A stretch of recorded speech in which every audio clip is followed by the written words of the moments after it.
All right. So different country, different system, same mission. Today we're sitting down with an Australian USAR specialist to break down how they operate, what they do different, and what we can learn from it. From local deployments to international responses, this is a look at rescue from a global perspective. So welcome back to the Rescue Lab podcast. We break down tech rescue, USAR, and real lessons that come from the job. I'm your host, PJ Halloran, and today we have a great conversation lined up. We're joined by Australian USAR specialist Matt Herbert to talk about how their system works, how they train, and what happens when the team deploys internationally into large-scale disasters. This is one of those episodes where you'll learn how the job gets done outside the U.S. and where the similarities and differences really matter. So, Matt, I'm just going to go ahead and let you introduce yourself. Thank you for being with us. Tell us about yourself. No worries, mate. You got me. You got me on. I got you. Yeah, you did. Yeah, so Matt Herbert, as you said, so I'm currently a station officer with Queensland Fire Department, which I think is equivalent to a captain for you guys over there. You and me, buddy, captains. All right, there we go. Yeah. So background, I joined the Air Force in 2002, the Australian Air Force. I did aircraft refueling for a couple of years and then remastered, like changed jobs in the Air Force to firefighter in the Air Force in 2004. And then did a few years of that in the Air Force and then got into Queensland Fire Department, which back then was called Queensland Fire and Rescue Service in 2007 and I've since stayed on the Air Force as a reservist till today, still current serving Air Force. So 2007 got in the fire department and tech rescue. So both my brothers are in the fire department and my uncle was and my cousin is, like it's a bit of a typical family, fire family. And so my oldest brother, he was already, I think, a swiftwater instructor by then. So we have the 5 disciplines of tech rescue. So I sort of had an interest from early on and obviously having him pretty heavily involved in it made me want to look down that path. I was going to do a few years on the trucks first, like 3 years I think I did, and then put in to do level 2 technician. So 2010 I did vert rescue, confined space and trench rescue. And then 2011, so it takes about a year to do all of our courses. So 2011 did urban search and rescue course and swiftwater rescue course. So that was 2011 and still currently a technician with our fire department as well. Do you guys have, I know you're a state-based fire department. Do you have a certain tech rescue team on the fire department side, or how is that broken up? So we have what you probably would call squad trucks. We call them lemurs, tech rescue truck. Each region generally, so yeah, like you said, we're a state fire department, so quite big, the area, as in Queensland's a big state, but we're broken down into regions. We've just recently had a big reform, sort of change of government, change of how the fire department looks about 2 years ago. So now we're down to 4 regions. We were 7, I think, so they're a bit smaller, but now they're sort of bigger. But either way, we're sort of very heavy in the southeast corner, like where the capital Brisbane is, the Gold Coast, which you've heard of, Sunshine Coast. That's obviously more populous, so there's more people in those departments. And then the further up the state you go, it's a bit more spread out, like the stations are a bit more spread out. And there's also more part-timers, so volunteers, I think you call them. Exactly, yep. In those areas. So each region generally has at least one lemur, a tech rescue truck. And so they're firefighters, station officers, but who are also done the courses and are qualified. So they'll ride So you cross-train in the tech rescue? Yeah. And generally, so one of the hub stations is Roma Street in the city, where I'll spend about 10 years in there. And that's where the Brisbane region, where I work, that's where the tech rescue truck has always been. So that's like definitely a hub. Generally, if you end up working there sort of permanently, whether you were going to or not, you'd probably fall into tech rescue almost by you're there. They're always training, so you sort of. Yeah. And what does that training look like? If you're cross training, you obviously you're doing your fire stuff. How often are you training tech rescue to stay current? Like on shift? Yeah. Well, probably every tour. You're generally doing something, especially at the hub stations. Like if you're working with a few guys who are qualified or girls as well. Yeah. There's generally always someone keen to, let's work on rope rigging or let's go off the tower. Because we've got the tower, the roof of the fire stations, I don't know, 19, 20 meters maybe. So doing some vert stuff off that. Sorry, for the American audience, 20 meters. Oh. You gotta help me out. 60 feet? Perfect. Yeah, that's great. It's 3 feet to a meter. Yeah. I'll take it. Yep. So big enough that you can do scenarios and that sort of thing. Exactly. It's obviously, being in the city, this station, it's a very busy with alarms and all sorts of stuff. But it's generally always ongoing, or there's always some juniors or some other firefighters who are going in to their tech rescue courses in the lead up in the next 6 months. Exactly. So you're sort of constantly going over not just the technical stuff, but the basics really. So In the city or in your region, do you get a lot of tech rescue call outs? for that station, well, obviously that's where the truck is. So, and that Right. will go the whole region. Like that's not just confined to the city area. It varies. Like, to be honest, the last probably 5-6 years, the most amount of jobs I reckon the lemurs go to are mountain rescue now. About half an hour north of here between sort of Brisbane, the metro, and Sunshine Coast, which is another big populous area, there's what they call the Glasshouse Mountains. It's super popular. People do proper climb, like rock climbing, but there's also tourist tracks, but some pretty challenging ones as well. And, Yeah. What happens obviously with a lot of public, they sort of overestimate their skill set, and there is literally mountain rescue jobs every weekend, I reckon, Really? all the time. So that ended up forming another technical rescue stream almost, which is called mountain rescue. Because initially it was just like level 2s, vertical rescue technicians going up to respond. And then sort of over time, they realized we need to actually develop a mountain rescue course. So like, lead climbing and that sort of thing. So it's sort of That's interesting. this really specialized skill set. I haven't done it. I'm sort of not really much of a climber, definitely not a lead climber. So I'm like, nah, I'll be right. Yeah. It can be terrifying. Yeah. So that's probably the most, I reckon, lately. In the city, do you guys do a lot of elevator rescues? I mean, here we do. Yeah. Yeah. Yeah, plenty of that. And how do you, a lot of like blind shaft rescues, Not top hatch rescues? Not too many like proper legit sort of technical rescues, I guess. It's just the elevated rescues they send the lemur to them anyway. But occasionally there would be some, but not that common, to be honest. Gotcha. A couple of years ago, I don't know, 3 or 4 years ago, I'm sure you might have had it over there. I'm not sure. Like the Extinction Rebellion protesters. Did you have that over there? Yeah, it sounds familiar. It was like the oil. Yeah, everything. And yeah. they hate everyone and everything. So they were doing heaps of like, they would set up their bamboo and sit on they're actually pretty good at their rigging. Like they'll set up and they're not on right. They're taking the same courses. Yeah. Yeah. And so they'll set that up in the middle of the main street in the city and just create chaos. And the police can't really just go down and lock them down. So that's like protracted incidents like that, gluing themselves in 4 gallon drums. Like they'll Yes. either side and then they'll glue themselves in or whatever, glue themselves to the road, all this. Yeah. So like the protester extrication. Yeah. So there was, for a while, there was like every few weeks, there was a new job to do with that. That's interesting. Yeah. We definitely have that over here as well. Yeah, so yeah. we're on the same page. I figure sort of, yeah. How did you get onto the USAR, the Australian USAR team, or how does that pipeline work to join that? Yeah. So when you apply to do tech rescue with our department, you sign up to do all 5 disciplines. So vert rescue, trench rescue, confined space, USAR, swiftwater. However, like if you're up in the regions, like so up Cairns, I don't know if you've heard of, Cairns. I've been to Cairns. There you go. I've been diving up there. All right. So yeah, like up there, Townsville, they'll get on it, but they might take a couple of years to get on a course because more of the slots in the course are for the southeast corner because that's where we're going to deploy from. So you need to be, within a 2 or 3 hour drive of the deployment center. But anyway, you sign up basically to do it. So you naturally will get on that course within a year or two. And as long as you pass it, then you're a qualified level 2 USAR technician and you're then part of the AUS1 USAR team. Got to get, all the vaccinations and all that sort of stuff. Because our team is funded by DFAT, which is like the Australian Defence Force, or no, it's a federal government Department of Foreign Affairs and Trade. So I'm just trying to think of who that be. Okay. Like not FEMA, like the National Fire Service, or FEMA, exactly, or Home Affairs, mate. I don't know, whoever sort of Homeland Security, something like that. Yeah, I can't think. So ours falls under FEMA, so it must be an equivalent.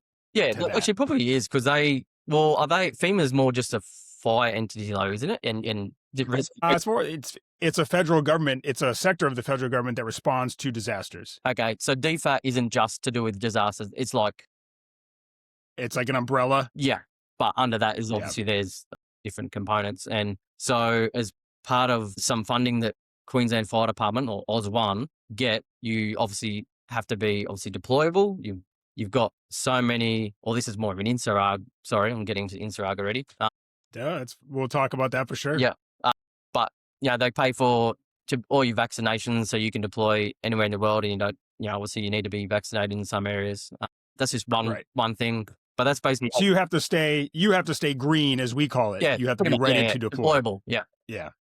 Yeah. And with that, you do every 2 years, you got to do a workshop, like a 3-day, sort of like a USAR hands-on workshop, or it varies every couple of years. They change what they're concentrating on, but then also during the year, we've got what we call a logbook, and there's certain codes you've got to tick off, essentially, or train or go over, so you're remaining sort of on top of your currencies and your maintenance, your skills maintenance. Yeah. So it'd probably be the equivalent of like a task book.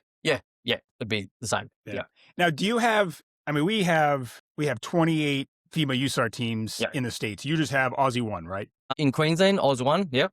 In New South Wales, Sydney, there's Oz 2. So they're the only Okay. two INSARAG teams, and that's all Yes. that DFAT will provide funding for. They don't need more than 2 international teams because you just don't deploy enough. Right. So other states like Victoria or Fire Rescue Victoria, whatever they're called now, Tasmania, Western Australia, they have little, shouldn't say little, their USAR sort of Like regional teams? capabilities, but it's not like the depth that you have with your FEMA in state teams. They're not as that established as task forces. They're more just sort of local response and that sort of thing. It's pretty rare for them to be a full task force. They don't have sort of what you guys have in all yours. No, I think so we have our FEMA teams, but there's been a big proliferation in state teams or like state task forces that have jumped up. And I don't know how it works in Australia, but for a FEMA team to get spun up, there's a lot of hoops to jump through to go anywhere in the States, but these state teams can move very quickly and respond to other states at a request. Yeah. So can Oz 1 go to like the West Coast to help out with a disaster? Or like, is that something that you're just called for and you can go, or is that something that has to be decided between the states? It's like any disaster. They've got a call for it, as in like same with international. But I don't think we've ever actually deployed interstate as Oz 1 sort of thing. Like we're always doing deployments interstate for swift water or fire, various things, but more so they request for a certain capability or a certain amount of people and trucks or whatever, depending on the scenario. We very rarely, and I don't think we ever have deployed as Oz 1, say interstate. We've done it in our state, like up to Cairns for cyclones, like we've like all the time. Because if there's cyclones every year, we're like the Florida of Australia. We get cyclones or rain, so disaster prone. So we've deployed like full USAR teams up north several times. Yeah. And so you talked about the task book training. So like we have inside our task force, we have like a monthly drill. Do you guys have that month like that where the team gets together? But I guess not, because your region's so big, or you just have to work that task book on your own? Pretty much it's at at station level or region level. So the training officers will try and organise some training days here and there. But the only time we'll get together as a whole is once a year. We'll organise a major exercise. So prior to my current drones job I'm doing at the moment, I was in our state technical rescue unit for a couple of years, who sort of and the USAR was my portfolio, and you organise courses and workshops and all that. And one of the things, you also organise a yearly exercise. It's like a 48-hour exercise. We deploy the whole heavy cache to a predetermined site. Like we know we've got our rubble pile at the school, but we've got an area where we'll set up our base of operations and that sort of stuff. We'll go through the whole setup and everything. Exactly. Ration packs and sort of have it's led by the instructor. So we call that our MOBEX. Yeah. Okay. So we call it a DARTEX, like, because our team is disaster assistance response team. So DARTEX. Do you find that it's hard for the team to maintain readiness between deployments, given that it's kind of station based? Not really, because everyone gets trained to the same level, and we still always come back to Brisbane, like the academy, for our ongoing workshops, like the 3-day workshop we've got to do every couple of years. You can try and do them every year. If there's spare spots, you can put in to go and do it. And with the DARTEX, and nearly every region has a senior instructor in their region who can sort of push that training capability, keeping it going, particularly like southeast corner, like Brisbane and Sunshine Coast, Gold Coast. We've got lots of instructors and, guys who have been in USAR for 20 years, 30 years, or maybe not 30, but close, So but it's also up to the regions themselves to make sure their people are deployable. So but that's also on the individual. Each person's got to know they've got all their kit ready. It's all good to go. Nothing's worn out of date, whatever. That's just, individual, making sure they're good to go. And so you mentioned some of the deployments up north. Walk us through one of those deployments. Like, what's the biggest challenges on those incidents? So you said a lot of like cyclones up there. Yeah. So you respond to one of those.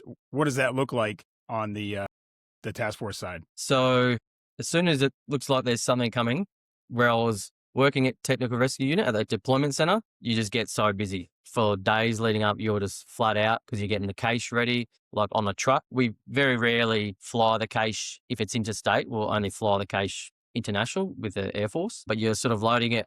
If it's not already on the truck, it's on the wall. So you're getting all that going. You're getting all the various equipment, working with the State Fire Control Center to get the people, like organising the whole team. But generally, most of the team will fly and a few will drive the trucks, like 2 or 3 trucks, semi-trailers. So I'm just thinking of one, Cyclone Debbie in 2017 was going to be a big one. It was a big one. So that was first forecast to come over towards Cairns. So they forward deployed us up there a couple of days before, and then it kept sort of trucking more south and more south. So they just sort of moved us down and eventually sort of figured out, okay, it's roughly going to be here, and then spread us all out in smaller groups, smaller teams, more so initially as like swift water rescue, because obviously pretty much everyone on that team is a level 2 swift water technician. So you take your swift water kit as well, not just your USAR. And that was sort of, they just, the incident management teams are figuring out where to place all the teams and, where's likely to get hit, where's most prone to flooding, because obviously cyclone brings a heap of rain. So I ended up in a town called Bowen, which is a couple of hours south of Townsville, which pretty much got the eye of the cyclone or just above it. And like incredible. The power of a Cat 5 cyclone was insane. Yeah. For a little bit, and then quickly dropped back to Cat 4, I think. But during the daytime too, it was the first one I had during the day where, a lot of time they hit overnight. But came through on a Tuesday, sort of ripped everything to shreds as it does, a big area. And once the winds are up over 100k an hour, we bunker down. We don't go out. I think that's pretty standard. Why? So we just sort of hung around. I was actually staying in a castle. It's a castle hotel. Really? Sort of like a castle, not really a castle, but it was a pretty good place to be. And so came through on a Tuesday and into the night. I think that night we might have started to go out to some jobs. From memory, I can't remember. The next day, sort of once it gone, obviously a lot of flooding, a lot of damage. We go out and see people are stranded, that sort of thing, check damage, start the USAR sort of it, I guess. And then that night, a rain event was coming behind it. So it stopped. It was like fine and sunny, like the cyclone was gone. And then that night, this dump of rain was just ridiculous and caused more flooding than the cyclone did. It was insane. So that was like jobs sort of, going out to, get the houses and this sort of thing. And at night in North Queensland, and, what goes through your mind when you're in the water in North Queensland. Yeah. What else is in the water with you? So that was a big night. It's sort of like, then we started the whole thing again the next morning, essentially, because this rain event just ripped through and dumped. I can't remember how much, but it was crazy. Yeah. And how big is that team that's operating in that area? I know you said you break down into Swiftwater stuff, but how big of a team or a force are you sending to that event? So that one, because they knew it was going to be pretty big cyclone, they sent, I think, like full task force. I wouldn't say it's 75. Like our full task force is obviously 75, but that includes like engineers and doctors, canine, mechanic, all that. But it would have been, I'm guessing, 50 odd, I think, but guessing. But it was a pretty decent sized team for an intrastate deployment. But then there was obviously all the local firefighters who were, situated around the various areas it was going to hit. Their extra level 2 swift water crews were stood up and that sort of thing. There was people everywhere. There was firefighters everywhere. What do you use for boats on the Swiftwater side? We get IWP, a raft. They're called raft. Just a standard raft. Was it type 1 raft? Yeah, typical what you see going down the rapids. I can't think of what called now. And we've also got Zodiac motorized swift water rescue craft. So that the motorized capability only came in. I did the first course, and that was 2017. We had big flooding in Brisbane in 2011. It was all over the news. It was massive, because we've since then had a couple more, but quite a few people died in that. And the commission of inquiry was held a couple of years after, and one of the findings was that the fire department swift water response needs a motorised capability because we're just paddling. Yeah. We've got paddles, and some, as you know, the situations you get in, you're not getting far with paddles. Yeah. So that No, brought not at about all. this new capability of motorised swiftwater rescue. So we obviously have those, and depending on the environment where you can use that, you can't use that everywhere. Like in Bowen, during that cyclone, I didn't get in a motorised boat. Well, actually, no, I wouldn't have done it then. The capability wasn't in. It was later that year, actually, it started. Yeah. And how was that to integrate onto the task force? Because you have to retrain everybody almost to that same level of a boat Everybody, operator. they sort of gradually started to build the numbers. Like I think now around the state, I reckon we've got about 350 level 2 swiftwater technicians, maybe 400. I don't know. Let's say 350. Out of those, I reckon there'll be 150 maybe who are motorised qualified. So you got about halfway. Yeah, but I don't think their plan is to get everyone up, because some areas don't have the capability anyway. I'm not sure how it all works. It's sort of well above my pay grade, but I understand that totally. but it is growing. When you're out on, sorry, It is growing, and we just use it so much now.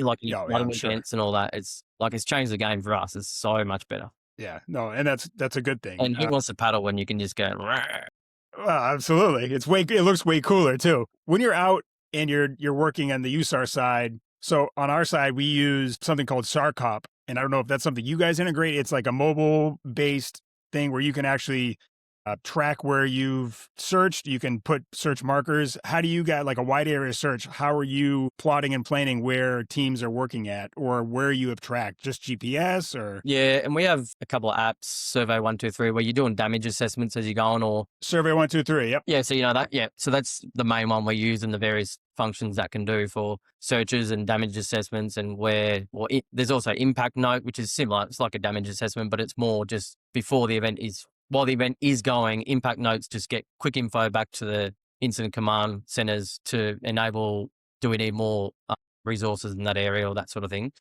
But then, searching and damage assessments is generally done on the Survey 123, except for and how long right in the moment. Like if it's all going, you might just put a bit of tape on a car. You've searched the car, exactly. You put some tape or and how long have you guys been using the Survey 123? Probably close to 10 years. Okay. What was the norm before that? Trimble. Have you heard of the Trimble? Well, this is USAR space, the Trimble. Did you say Bumble, the dating app? You said you're on Grindr, and no, that's where we met. Yeah. This is the weirdest Grindr date I've ever been on, but yeah, this is strange, but you know what? I think it's working out. Yep, it'll be fine. So Trimble was this like, it looked like a Game Boy almost. It was this big chunk of a thing, and you had like an old school screen, and you sort of take a photo, but it's like the most pixelated thing ever. And then you click, okay, how severely damaged, how high was the water? Slow, so slow. Yeah. And this is like, damage assessment post. This isn't during when shit's going on. Sorry, mate. I swear on this? Yeah, absolutely. This is America. You can do anything you want. Yeah. Yeah. Yeah, so that was just this big old clunky thing. But once we sort of got to the apps, it was, a lot quicker and better. And then obviously people can monitor that remotely and see live updates. Yeah. I think that's probably been one of the biggest things that's come on the USAR side from like Survey 123 is now like the leadership IST stakeholder side has that almost immediate picture of what's happening in that area and where they need to send support or capabilities. Yeah. On the operational side, do you think that there's anything you guys do specifically different from the US, USAR wise or anything? We don't. I mean, from my brain, I see like you guys get back from a day of rescuing people and you're all cracking Fosters. Is that just a stereotype that I'm thinking about? No, we're doing that while we're doing the job. Okay, that's perfect. Yeah. I mean, come on, Foster's is water. It's essentially water. True, yeah. It's flavored water. No one in Australia drinks Foster's, let me tell you that. I know. The only time I've drank Foster's is when I lived in London about 20-something years ago. And you were just homesick? Yeah. People drink it over there, so. Yeah, it's a great culture. But is there anything that you think that, backstory for people that are listening, me and you met at the USAR conference in Orlando And so I know you've obviously been to this area.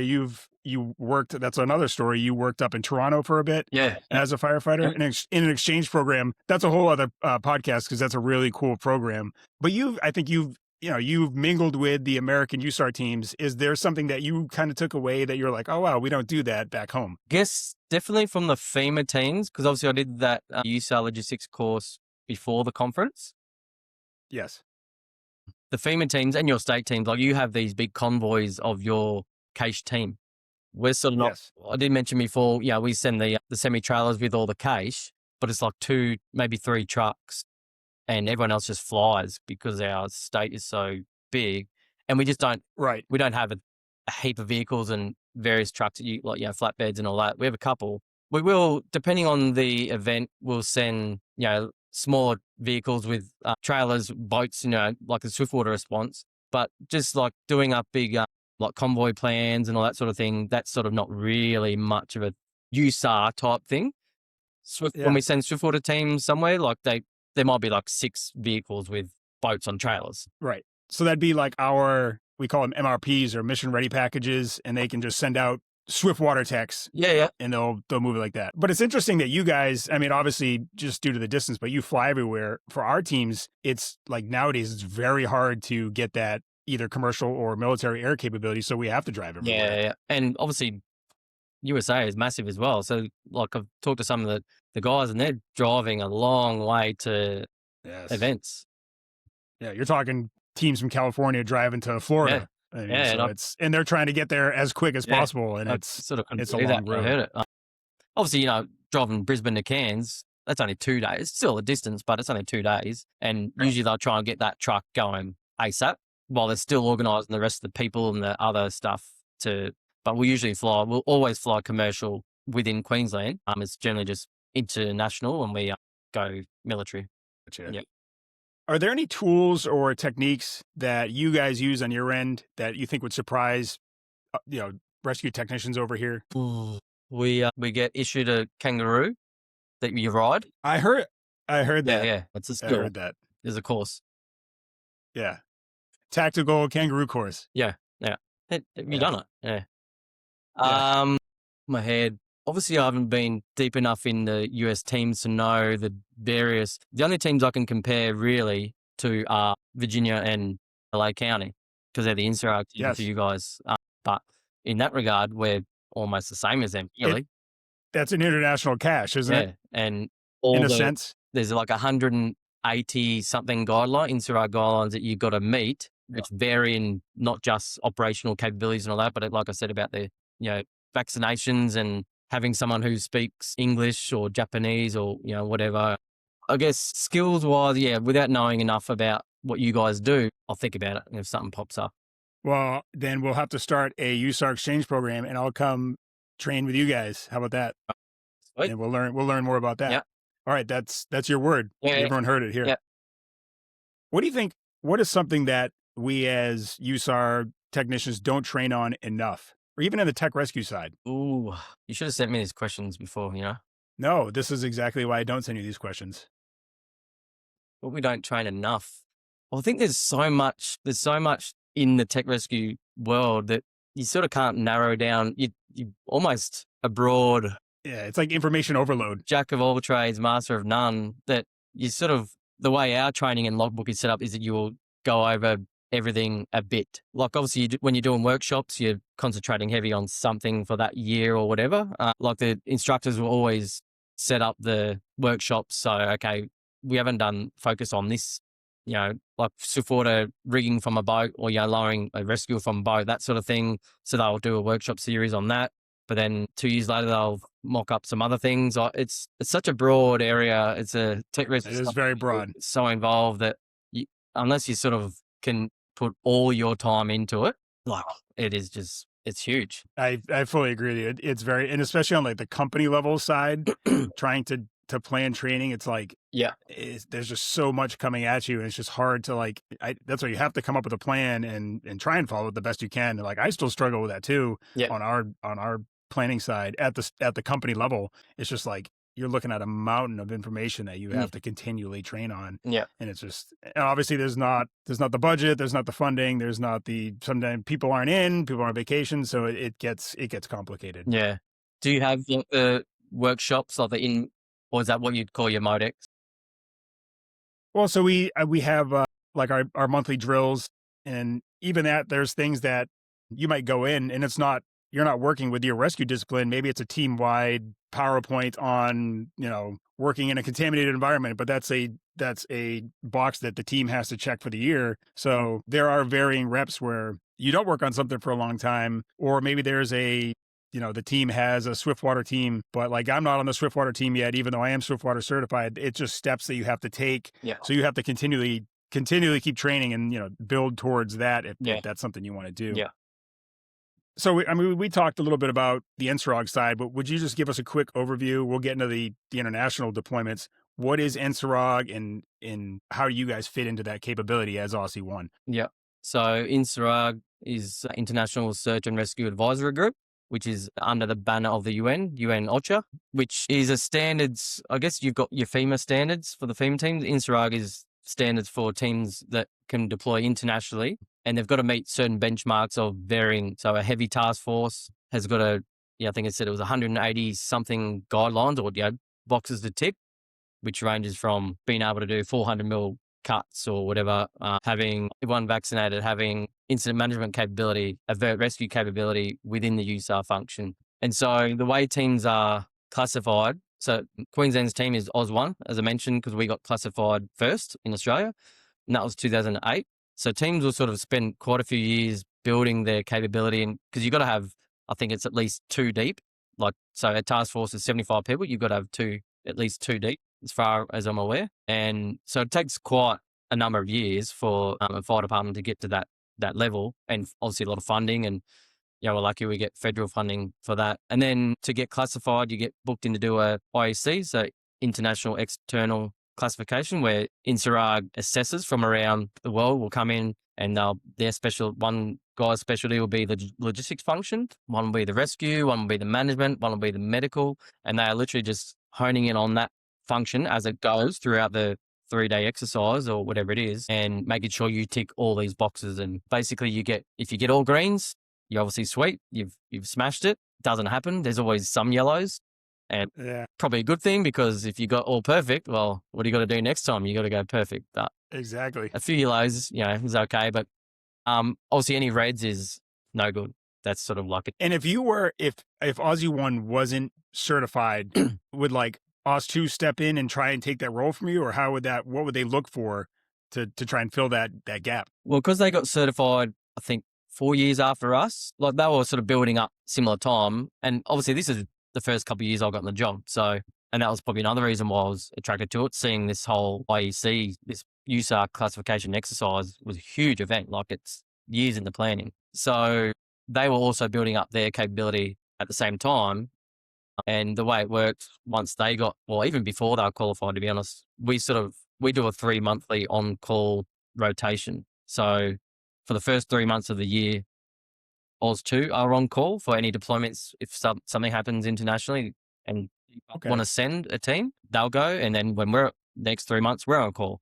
It's sort of back and forward like that. So it's not really trying to steal each other. We definitely work together a lot because we're doing the same. Right. But if you, for whatever reason, if AUS1 didn't get evaluated or didn't pass that evaluation, would the burden just fall on AUS2 until AUS1 was able to get back up to that capability? Or do you think that's not a reality, and that Probably you guys wasn't will get that evaluation up to speed like before it? They're not going to. Gotcha. It's such a big financial cost to do an IEC and then an IER. An IER reclassification is every 5 years. Same thing, same deal. Okay. I don't think there was ever. We're pretty not blowing smoke up our ass. I don't know if you heard that, but I've heard that. All right. So we're pretty well regarded around the INSARAG world, both Aussie teams, just because we're always pushing the benchmark and making sure all the skills and everything is up to speed, and we're putting on a high quality exercise every year, and particularly obviously the 5-yearly reclassification exercise, which is. So you've been on international deployments? Yep. Yeah, I've been on 3. And where have you been? Okay, everyone know. I would love to know where you've been. So in 2023, 2023, we deployed a sort of like a light team almost, only about 27 of us, I think, to New Zealand. So this was in February 2023. The reason we went, because January, February, March, Oz 2, our first call, they're on standby. That's when Turkey earthquake happened. So Yeah. the Australian government sent them to that. If a team deploys, they'll straight away call the other team and say, are you good to go on standby? Like, are you good to go? And you always are. You've always got Right. 2 cases. You're probably working on one, bring it, servicing, everything, but you're always ready to go. So we were then first call, and this cyclone was actually meant to come over Norfolk Island, which is an island sort of not far off Queensland coast, and it was meant to smash that. So we sort of mobilised a small team to get ready to possibly go to that, but then it veered away and didn't hit it in the end. But it went straight down and cut across the North Island of New Zealand and just smashed with big flooding, lots of damage, like rivers. Elk Valley was just insane. The damage and the silt build up and houses moving a K down the road just wiped out. Quite a few people died, and so they called us to that. By the time we got there, it was more like a post, like damage assessing and still searching structures, secondary searches and all that. And that was, I think it was 27 people. So not a whole lot of sort of USAR tool on the tools type stuff. But that was actually the first deployment we did with our drone capability in USAR. Interesting. 3 drone operators on that, and they did heaps, and that sort of lifted that brought the drone capability to the forefront. And what year was that? 2023. Yeah. That's interesting. So you guys fully integrated drones across the task force? Yeah, now we do, yeah. That was sort of already starting to happen before then. Post then, it was, okay, we need to get definitely more technicians trained, because being able to get the drones up and do some mapping or just get to places where you can't physically get to sometimes, the capability is endless. Yeah, and so that's funny just because on the FEMA side, they still haven't fully qualified the drones yet. So you're still technically not supposed to be using them. It's coming. It's 1,000% coming. It's just funny that we're kind of so far behind in that sense. I mean, they are used. The state teams use them for sure. Yeah. But that's interesting, you guys. And they're what a game changer. Yeah. Right. And like the intel it can get for the local governments and disaster management groups of what, particularly the before and after, like the mapping of, okay, this is what it is now. Like, because this Elk Valley River the landscape was changed. It completely changed the whole landscape, because there was some buildings had the silt buildup was above the roof. Like the houses were swallowed up. It was the land over there, I think, is quite soft, and all these I got up in a chopper at one point and to fly around damage assessment. But to see all the landslips in every mountain, every hill, because it's just such soft earth over there. And so a lot of trees in these valleys had fallen and then gone down into the river and in some areas, created almost like a bund. And then that just spilled through eventually and just went down and wiped out this whole Elk Valley. Yeah, that almost sounds like our Hurricane Helene that came through, like sounds very similar. Yeah. Like you said, change the landscape. Yeah. It was crazy to see that damage. Yeah, and then the drones, you just got a lot of whole good imagery and mapping, and Right. What changes when you go from a domestic deployment to an international one? Team side, cash side. So that one and the 2024 PNG one, which I'll get to in a sec, they were both quite small teams and flying commercial. So very limited equipment. Basically, what you could take on a commercial airline. So not your typical loading a case on a truck and going out to the Air Force base. We're taking Starlinks, drones, leader sentry type equipment. What else did we take on that one? Not a whole lot. Like obviously New Zealand, they've got a heavy task force team, USAR classified team themselves. So we sort of integrated with them. So it's not like we didn't have anything if we needed stuff, but you were just augmenting them. Yeah, and it was pretty obvious that it's going to be like, it was after the event that we were getting there anyway. It's more just they were so overwhelmed because they went across the whole North Island that they just needed extra people, I think, and to help with all that part of the, start the recovery efforts and that sort of thing. And what was the PNG thing you mentioned? Yeah, so 2024, Papua New Guinea, which is just north of Australia, they had a big landslide, like half a mountain just sort of caved away, and it buried villages. It was from top to bottom. It was about 600 meters long, this landslide, and it happened at 2 in the morning. And this is in the highlands of Papua Jeez. New Guinea.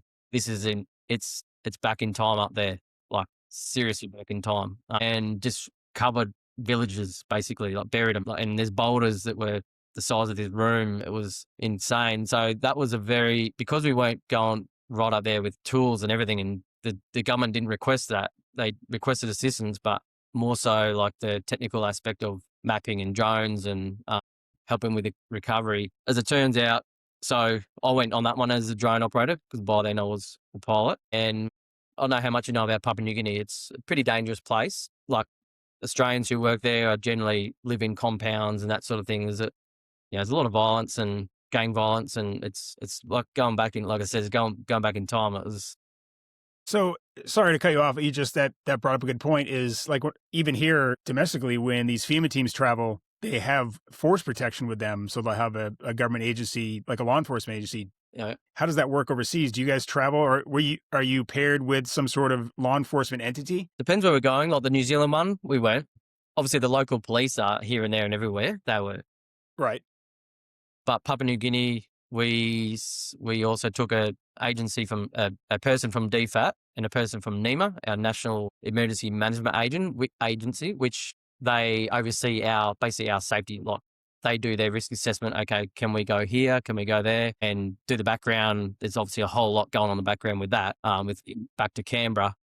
So we had one guy from there with us, and he was ex-Special Forces Army, like, so super switched on guy. Wait, I was there? No, I said switched on. Oh, sorry. Continue. Well, for instance, one area we investigated that we could maybe stay closer to the landslip site.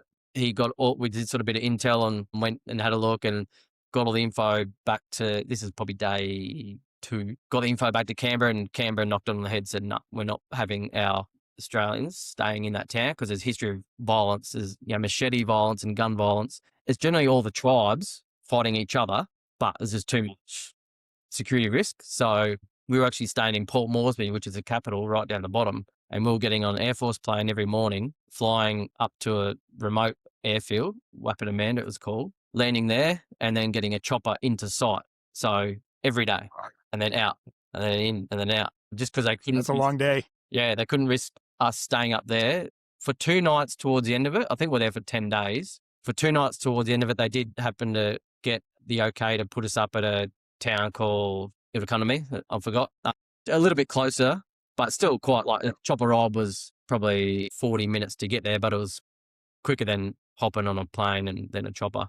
But otherwise, yeah, we're flying I went on more Australian Air Force planes that 10 days than I had in my whole RAF career. Yeah. Yeah. And yeah, I was on the first chopper in to site. So we're flying over this area and there's a humongous landslide and people, like these locals, Indigenous locals everywhere, thousands of them. We land in this spare paddock and there's thousands of these people. We had local Papua New Guinea police there and military because we didn't have our police or anything like that. We sort of landed, I think the first day we landed right in the middle basically, and we never felt threatened or under threat, but they're just curious. They don't speak English. They speak Pidgin. And they've probably never seen a helicopter land in their town before. And definitely hadn't seen these things that we were putting up, the drones. Yeah. But yeah, literally we landed and sort of met I guess you call it the elder or the chief of that tribe. There's straight away, you're just surrounded by all these people just right here. They're just looking at you because they're just curious. They're like, who are these people? But I think they knew we were there to help because, a lot of them had lost lots of family members under. Did you have to dig through that to find people, or what was the task? Just damage assessment? Because mapping and needs assessment for what the humanitarian response needs to be.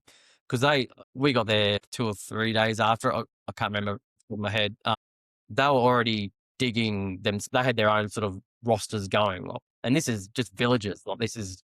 There's no work shifts or anything. It's just people with shovels, and some of the things they were digging, you're like, oh, you just it's just an unsecured trench. Yep, it's like, oh, it's not us. We're not telling them sort of what they're doing, but so we weren't sort of there for that.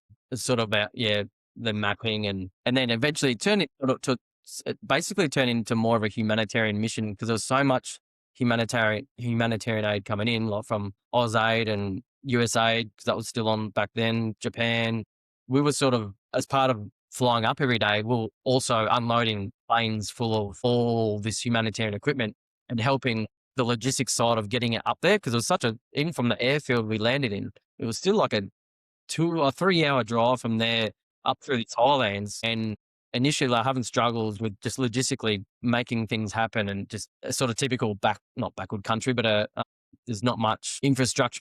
Infrastructure. So, and we had Australian Army people there, Air Force, and us working in with them to try and, alleviate those logistical hurdles. And in the end, some of the team, like, I was obviously doing a lot of flying the drones every day. A lot of the other team helped set up all these huge camps with the big humanitarian tents and showing the local leaders, how to do all that, manage all the food stock coming in, because there's thousands of people here and who they need. They've lost family members, they've lost their housing, their shelter. So it was an incredible experience.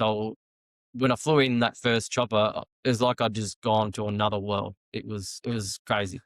Wait, when you get to another country, I mean, there or anywhere, what is the biggest challenge when you are arriving on the ground? Well, obviously that one was the transport of getting to site. Getting to site is always going to be a hurdle, because depending on the damage of where you are. We've got partners in DFAT. So DFAT contract, a logistics company. It used to be Palladium, now it's Tetra Tech, but they're basically contracted by DFAT to do humanitarian logistics capability. And their job is to basically source those needs. As soon as it looks like they're sending a team, a USAR team, they'll either send a couple of reps forward, or they'll deploy with us. They'll with us on that one. And their job is to try and figure out those, okay, what transport have we got? What accommodation we got? What food? What else do we need to try and alleviate that sort of thing? Like in, already jumping ahead, but to the Vanuatu one, how are we going to get our cash from the airport to where we're setting up our base of operations? That's obviously I think the transport of moving everything from your entry point to where you're going to be working or staying, or that's probably a bit of a hurdle, but we're lucky we've got other areas from the Australian government who help with that, essentially. So when you land, I mean, obviously there might be other NSROG teams there. You mentioned, the Fairfax County. What does that coordination look like on the ground when you have these multiple teams coming together? Yeah, so they've got what they call a UCC, a USAR coordination cell. That's part of the INSARAG network, I guess, that every team has to have a certain amount of people on that team qualified in how to run that. So if you could be first into a country and you're at the point of entry, you're setting up a USAR coordination cell, and you're dropping 2 of your people there, or 4, straight away. You might be then going 300, 400 kilometers away to where the actual earthquake or whatever is hit. So New Zealand and Papua New Guinea didn't really have that, because it wasn't multiple USAR teams. New Zealand, there was their team and our team, but it was locally ran as more of a local incident almost. So they had their normal incident management teams, not so much a USAR coordination cell, because it wasn't like they had 20 USAR teams to manage. Like, so Turkey, for instance, they obviously had teams from all over the world, non-classified teams just turning up, wanting to come and help. Yeah. And they had to turn some away, because at the end of the day, they might be a burden, not, help, because of the various, exactly, or the lack of, infrastructure and logistics they've got behind them. Do you feel that, I know all these NSROG teams are evaluated, so when you end up working with another team from another country, do you see any differences still in tactics and standards? Or are you guys all pretty much on the same plane because of that evaluation? It's pretty well a similar plane. There's always going to be differences, but because there's all those benchmarks you have to hit, which covers a lot of our talking operations now, that everyone's got to hit these various benchmarks, that it's going to be, and it's designed that way to be hopefully very, not seamless, but that you can integrate to other teams and know the language you speak and know the USAR markings or whatever. You're all on the same standard. So that's the beauty of, I guess, INSARAG, that these are the 180 something guidelines you have to tick if you want to be a classified team. Are you guys using Survey 123 on international deployments? Yep, because what we did in Vanuatu 18 months ago, because that will obviously go back to our incident command center in country, but also back here, like in our state fire control center will be stood up, and they'll be monitoring everything from back here. So I'm just trying to think. Papua New Guinea, well, there wasn't infrastructure, it was huts, and it was more about the mapping of the drones, because the earth was moving every day. So I'm getting sidetracked again, but the earth was recognised that one day, like the first day we got on ground and went and did some initial flights, and we couldn't. The first day we were on the ground for maybe 3 hours because the chopper pilot said we need to go because the weather comes in hard up in those highlands, Yeah. and it's the elevation is probably feet, Yeah. More math. 9,000 feet or something. It's pretty hot. Okay. Yeah. So Mount Hagen, one of the ones we fly over, that's 4,000 meters. That's like 12,000 feet. Jeez. The site wasn't that high, but that's one of the mountains. But the further up the highlands, it's quite high. So yeah, sometimes we had would get a call on the radio. I need back at base. Like you need to get back to the evacuation point because we need to get the chopper out in the 10 minutes because they're stressing about the weather. So going back to the first day when we turned up and then came back the next day, you could see the earth had moved. Sorry. Like a big chunk, and you're like, No way. this thing's still moving, and it's so unstable. You could see just looking at it. I'll send you some pictures. And so it became very much a get up there, get the drones up, see what, like on this ledge above where we were sort of flying from, this cliff, there was a big crack in the ground. And one of the other drone pilots said, that has gained like a meter in width, this crack. So we're sort of thinking this whole cliff basically above the road we're operating from could come down. So we had to sort of basically evacuate everyone. Okay, further, you're on about 500 meters, okay, that way. So don't know where I was going with that, but yeah. It was still interesting either way. Yeah. Well, I'll ask you this. So yeah, we weren't using Servo 123. That's right. For Papua New Guinea. Right. Okay. Yep. But Vanuatu we were. Okay. What's something about international deployments that people just wouldn't understand unless they've actually been there? Well, you've been in the Army. Obviously, there's something you want to do it. You want to get that sense of representing to go. That's more the reward side of it. So, for instance, Vanuatu, that was the first time we've actually sent a heavy cache on an international deployment since 2011. There was a lot of years where DFAT didn't send either team sort of to anything for whatever reason, politics. So deploying that heavy cache at a moment's notice and going into this new country and trying to set up and orientate yourself and get teams out, doing recon in 34, 35 degree heat, 100% humidity, like Vanuatu, like Pacific Islands in December. The conditions there were the most insane I've ever worked in. Papua New Guinea was hot, brutally hot. This was next level. And I was in the logistics team for Vanuatu. I was like head of logistics. I had my ass hanging out for the whole deployment, 18-hour days, and good weight loss, good fat camp because the conditions there, I guess the conditions would be the most, but that's not just international deployments don't just have that. Internal deployments get the same sort of thing. That's probably something off the top of my head I can think of, but no, and especially in the fact that you're in another land as well, and it's just another thing that you have to deal with on top of that. And integrating into their sort of teams, like into their Vanuatu military force or the local rescue teams or the ad hoc rescue teams, culture, like making sure you're not being inappropriate to the local. So that's a good point. Is what are the biggest friction points internationally when you're trying to integrate with these different obviously teams and cultures? Culture is a big thing, and we have to do training on that as part of our ongoing USAR training. And so for Papua New Guinea, for instance, we weren't allowed to send any females on our team for that one. The government said no females because it's super dangerous for especially white females. So there was none on that. And obviously we always trying to have females on our team because they're good operators and all that. So that was probably a big cultural thing for that one. Interesting. Vanuatu, the culture, I guess the same. Obviously dealing with local families who have lost a lot, trying to be sensitive to their plight. I wasn't outside the Y so much at Vanuatu because I was at the base of operations most of the time. So I was sort of working quite a lot with the local military force. We end up staying on a base, essentially. Outside, we set up our tents and everything, but we're sort of in a semi-secure compound. But Vanuatu wasn't as much a security threat as Papua New Guinea. But you still got to have your wits about you and have our accountability and all that sort of thing. So probably just integrating to their local teams, but that was also probably the most rewarding of that, to be honest. And they were super. They helped us that week. That we only went to Vanuatu for a week. That was the busiest week of my whole career, but also probably the most rewarding just because what we had to do and get done, particularly coming back. because it's 2 days before Christmas too. So the sort of pressure was on to get the cache out and the people out. And it was stormy in 24 hours, basically, we had to configure the cache in a completely new configuration for a different aircraft we've never done. That's perfect. It That's was, perfect. it was like, let's go, we're doing this. And I'm like Yeah. ripping my hair out. That, Yeah. Because you're in charge of it all. yeah. And on the So, plane, we've never put it on. yeah, exactly. That's Yeah. perfect. So what on these international deployments, what tends to break down? I mean, gear, communication, like what is the thing that's like just becomes a slog to get through Yeah. or to deal with? I think comms is always an issue. That's in every part of fire service. That's in- You know, Yeah, we can't even talk to each other across town on the radio. yeah, yeah. So there's always Yeah. those issues, and obviously with that brings, like say Vanuatu for example, that brings security risk. Like, do we have contact with the teams at the forward?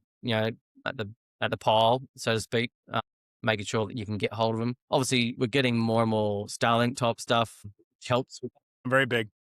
Although some countries it's still banned. Interesting. So you can't bring the Starlink with you? Yeah, some. Yeah. Vanuatu we could. So that was, worth its weight in gold. But we're still getting more of those. Actually, a year, was it a year? No, maybe like 3 months after Vanuatu, we went out and bought like 20 Starlink minis because we realized not just internationally, but internally how worthy they are. It's the same here. I think I don't believe they're on the FEMA cache yet, but I think most teams have them, Yeah. and it'll be one of those things in the future that if you don't have it, Yeah, you're what? Yeah. you're woefully underprepared. Actually, that's a big difference too. What is You mentioned the cache list. Y- The FEMA teams are, because I did that USAR logistics course. I saw the cache Yeah, it's list. very rigid. It's very rigid. We sort of we can almost not do what we want, but explore different tools or various equipment as long as we go through obviously our normal procurement and all that sort of procedures because we're government, but we're not sort of restricted to this, but it's just got to be able Yes. to meet these standards of whatever it's got to do. So I found that That's a big that's difference. very interesting. Actually, yeah. And I think ours, like, it is a process. You have to go through this huge bureaucratic process to get a small, like a Starlink on that Added to it. Yeah. preferred, or to even get something taken off the list. Yeah. And it's the same process. Yeah. What do you think, or what was a hard lesson that stuck with you from a deployment? Well, a hard lesson. Yeah, you after something, you remember just the good stuff. You block out all the bad stuff. Yeah. Like, that was like my time in the Army.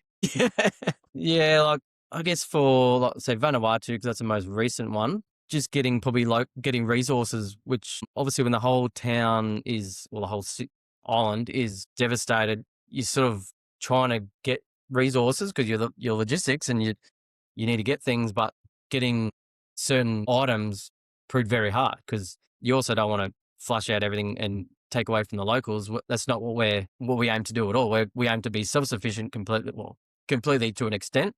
We can't take thousands of liters of fuel and that sort of thing. So probably just that'd be one lesson from that week. It all sort of happened so quick and was so just mind-blowing, busy, long days. And by the time we were sort of establishing the setup, we're almost starting to wind back down because they realized that it wasn't as bad as they thought.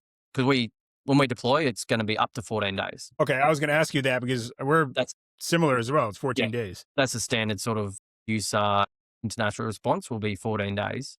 Obviously, that can get extended, varying circumstance. But so sort of within a few days of being there, I think they're going to send us home. So actually, probably a big lesson was that we had not drilled loading our cache onto a civilian aircraft, onto a cargo plane, because for whatever reason they couldn't get the Australian Air Force, the C-17, to get us back. So the government back here, or the logistics partner to the government, had to source charter 2 planes, one for the people and one for the cache, and it's 22 ton worth of equipment. It's eight aircraft pallets in a C-17 and 75 people. Obviously, you can't put that on one commercial plane. So, yeah, I guess that's easily the biggest lesson that I pretty much you learn that on the fly in 24 hours. And I was lucky though. There's 2 people from the humanitarian logistics capability that were with us, a guy and a girl, and Leah, she was ex-RAF or still is a part-time Air Force reservist in air movements that's their job, is to load, pallets for C-17. Load masters. I worked closely with her that week.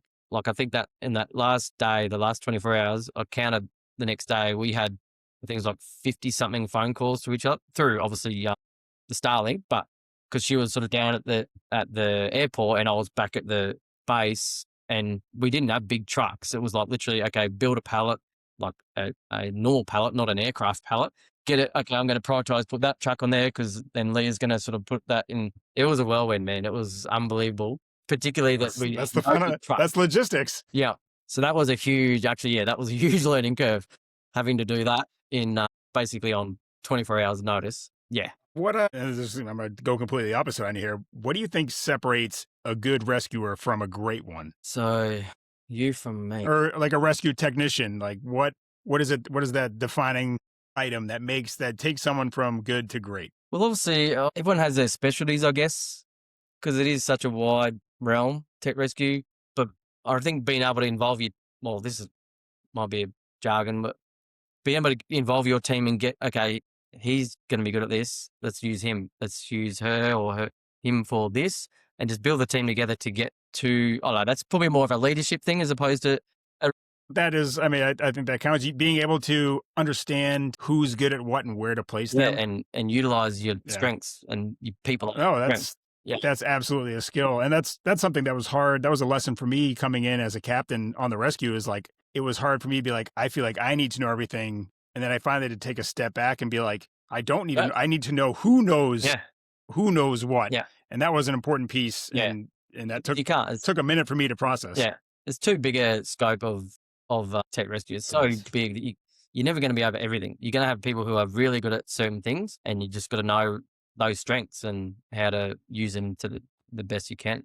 So that's that's more probably leadership as opposed to technician. But I'll let you skate by with that one. Thanks.